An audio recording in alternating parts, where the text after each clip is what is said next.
What's up everyone? Welcome back to my channel. And today's video guys, I'm so excited because I'm going to share with you on how I groom and shape my eyebrows at home. So without further ado, let's start. I have cleansing and makeup remover, cotton pad, tweezer, eyebrows razor, eyebrows scissor, eyebrows pulley, and the hair remover, and of course the last one is the aloe vera gel. So first thing first is you have to clean your eyebrows. You have to remove the eyebrows makeup. Next is I'm going to use the dry cotton pad. Next I'm gonna use the spoolie brush.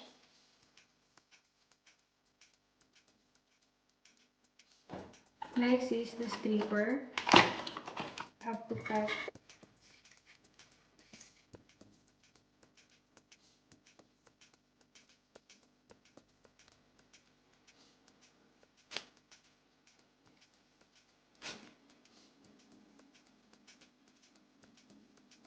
So next I'm gonna use the tweezer.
Next we're going to use the razor.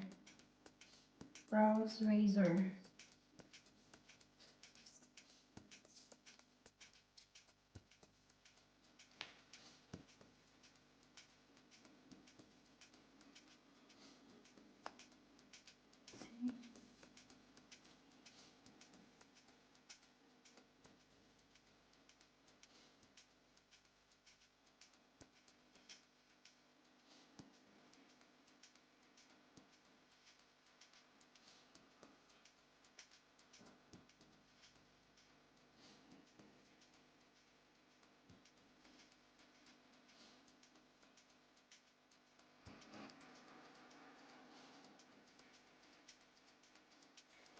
So as you can see, tapos na tayo sa razor.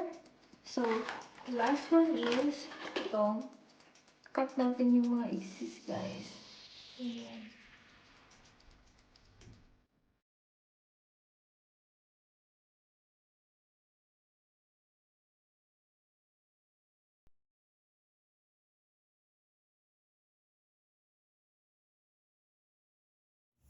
Ayan.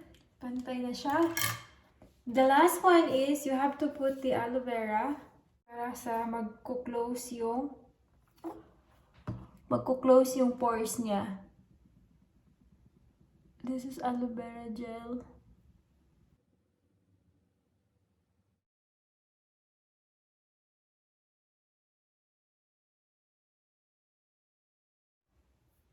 So ayan, that's it for today guys, and this is the outcome.